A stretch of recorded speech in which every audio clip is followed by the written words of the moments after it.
Mukbangs, restock videos, hauls, Amazon Prime, travel vlogs, unboxings, try-ons, TikTok shop, affiliate links, Shopify, fast fashion.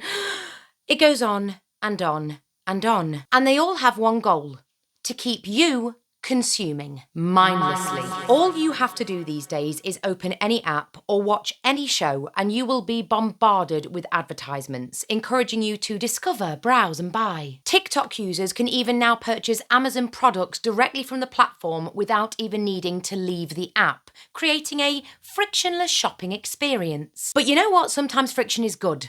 Sometimes we need to be forced into thinking about what we're actually doing. As the financial diet so eloquently put, what is the actual difference between owning 15 Stanley Cups in all different colours to match every single outfit and straight up hoarding? Oh, of course, aesthetics. In fact, one comment on their channel called videos like this "Hoarders Pinterest edition." And it is. Overconsumption is genuinely destroying our lives and our environment. It's increasing credit card debt. It's meaning that we're sacrificing time with loved ones in pursuit of the hustle to earn more money, to buy more things. And it's increasing resource use and waste. But have humans always been mindless consumers? And where did this pursuit of more really begin? And should we be consciously trying to revert back to a time where we had less?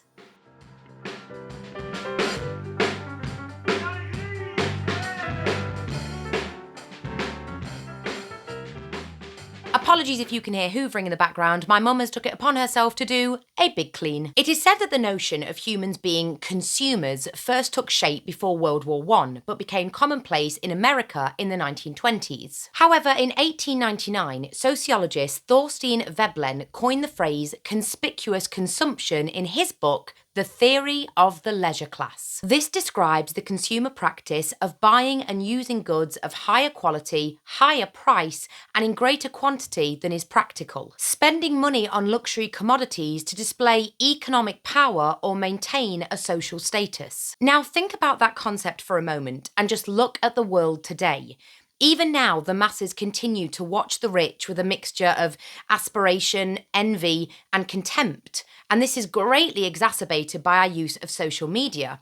And frequently, consumerism is seen as our principal role in the world. I mean, of course, people have always consumed the necessities, food, shelter, clothing, etc. But I'm talking about consumption beyond our needs. And this has always had a presence in our history. Yes, there were moments when frugality and thrift were a necessity to survival situations. But there's also always been the pursuit of opulence and display. And in the 18th century, that began to extend beyond the very rich. Poorer people could now acquire useful household items, and no, these weren't sumptuous pieces of clothing or beautifully furnished houses, but we were starting to see a culture developing of harnessing the power of envy to boost sales, although these consumer goods were usually basic needs rather than luxury items. By the late 19th century in Britain, a variety of foods became available, so it was no longer just bread and potatoes. It was consumption beyond mere sustenance. The display of tempting products in shop windows was also greatly extended, and display became a key tactic in the fostering of fashion and envy. In the US, shops were massively extending throughout the 1890s, and there was a huge surge in mail order shopping and an increase in massive multi-story department stores that were covering millions of acres of space. Retailing was passing the small shopkeeper to corporate giants who had investment bankers at their disposal and an assembly line of production of commodities powered by fossil fuels. But then we were hit with a stark period of frugality and resourcefulness, still in the living memory of many people today. World War II, when governments successfully rallied the nation behind the war efforts, rationing resources as an act of solidarity and a concerned effort by the whole population. People took up spades to unused lands to grow food in all manner of places in an effort to dig for victory. And allotment numbers grew from 850,000 in 1939 to 1,750,000 in 1943. And 10,000 square miles more land was brought into production. Victory gardening was a celebration of self-reliance and the greening of urban spaces. Food was rationed, and what's really interesting is that rationing actually saw improved health benefits as people had access to a better diet. And rationing saw the best nourished generation of pregnant women in history because poorer people had access to better nutrients to maintain their health. Between 1937 and 1944, infant mortality fell from 58 to 45 per thousand. The benefits of a wartime diet were also experienced by a family who volunteered to spend 9 weeks living on rations for the Channel 4 show The 1940s House. Not only did the adults lose weight and show modest health improvements, but 6 months after filming, Grandmother Lynn continued her wartime regime and insists that her health improved. She walks to the local shops, cooks from scratch, has given up coffee and alcohol, and claims that her health has benefited. I mean, that all does kind of make sense. And dependence on food imports halved from 1939 to 1945. By 1943, there were 3,000 rabbit clubs and 4,000 pig clubs producing enough bacon for 150 million breakfasts. Sorry to any vegetarians or vegans out there. Overall, food consumption went down by 11% by 1944, and 10% of all foods were being eaten communally. Communally? Communally. Communally. In workplaces, school canteens, cafes, restaurants, and overall 31,000 tonnes of kitchen waste was saved weekly, enough to feed 210,000 pigs. Eating communally was cheaper and it produced less waste. Fuel was also rationed, and even though this predated the massive construction of post-war highways, cars were seen as less of a necessity to the standard of living. Individualistic car culture was out, and in fact, one poster claimed that when you ride alone, you ride with him. Petrol entitlements were set by how necessary a person's vehicle was to them, and this same tactic was used decades later when the US implemented energy rationing during the OPEC oil crisis in the early 1970s. Scrap metal was saved at the rate of 110,000 tonnes per week, and as for clothing, this was the age of the capsule wardrobe. A thoughtfully selected small amount of clothing made to last a lifetime. In the age of make, do and mend, the average 1940s woman would have about 60 items of clothing in her wardrobe, compared to today's woman with about 300 of items in her wardrobe. In the 1940s, people would buy about 10 new items of clothing a year, lasting 10 years apiece, compared to today, where we're buying 64 to 68 new pieces of clothing a year, lasting about 2 years apiece. And if you'd like more information on fashion on a ration, then I've done a couple of videos where I talk about this exact topic. Households were even more conservative with energy use in their own homes. In summary, overconsumption and waste was seen as selfish and unpatriotic, which was often supported by the government through propaganda posters. Oh, how times would change. Because then we were hit with a period of sustained growth in the British economy in the post-war period, elevating the bulk of working class people's incomes to that was more typical of the middle classes in previous generations. The boundaries separating the consumption patterns of the middle classes and the working classes began to blur. Adjusted for inflation, by 2002, the average income levels in Britain were nearly 3 times higher than in 1950. In America, soldiers returned to a country quite different from the one that they'd left 4 years earlier. Wartime production had pulled America out of the Depression, and by the late 1940s, young people saw a remarkable rise in their spending power. Jobs were plentiful, wages were higher, and because of the lack of consumer goods during the war, Americans were eager to spend. During the same years, young couples were marrying and having children at unprecedented rates, and many couples were able to purchase their own homes, usually in vastly expanding suburbs. Spending no longer meant just satisfying an indulgent material desire, but rather Americans were being praised as patriotic citizens in the 1950s, adding to the success of the American way of life. Do you see how things have changed versus during the war? People invested in items around home and family life, like cars, televisions, washing machines, refrigerators, toasters, vacuum cleaners. Between 1945 and 1949, Americans purchased 20 million refrigerators, 21.4 million cars, and 5.5 million stoves,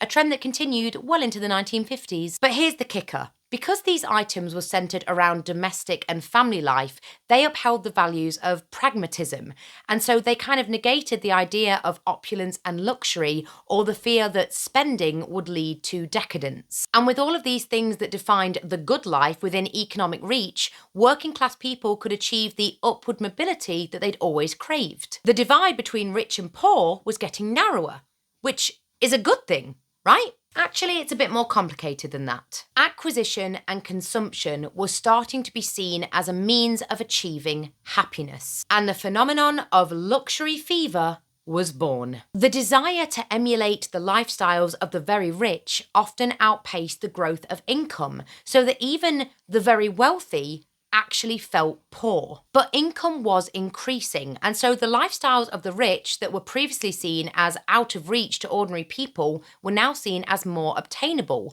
And so the media encouraged people to consume at higher and higher levels. While addictions to alcohol, gambling, and eating are widely accepted as pathological, it seems that the spread of affluenza had meant that consumption had taken on a pathological character, like hoarding. Affluenza combines affluence and influenza, a term used to describe the social and psychological effects of wealth. It can also refer to the inability to understand the consequences of actions due to social status or economic privilege, leading to irresponsible acts, feelings of guilt or self-doubt, and a single-minded pursuit of wealth and success. It can also damage relationships and cause anxiety or depression. Social scientists blame affluenza on contemporary culture, which fetishizes wealth whilst providing strategies to avoid it. It is a social condition that describes the negative psychological and behavioural effects of wealth and the pursuit of success. And social media has a lot to answer for, because we are now able to accessibly and constantly compare ourselves to others during a cost of living crisis where our wages aren't matching it. We're seeing people live very affluent lifestyles, whereas decades ago, we wouldn't have even known they existed. The media is basically a massive shop window, preying on our envy and aspiration in an economy where we'll likely never achieve that. Plus, many of the videos aren't even what they seem, with influencers receiving products or travelling to places completely for free due to brand deals. And there'll be many more people than you realise that have purchased products on finance, which means that they don't actually own the products that they're affluently displaying on their video. The rich and poor divide is very much still there, and whilst I don't believe that this means we shouldn't be aspirational, I do believe that our money and our time are precious, and the pursuit of constantly having more won't fulfill us in the way that we hope. Putting World War II aside for a moment, we did actually see benefits to the general population during a period of rationing, frugality, and resourcefulness. And I challenge people to show me what the benefits are today in a world of overconsumption. When I think of my own consuming and spending, I would rather give my money over to the pursuit of knowledge.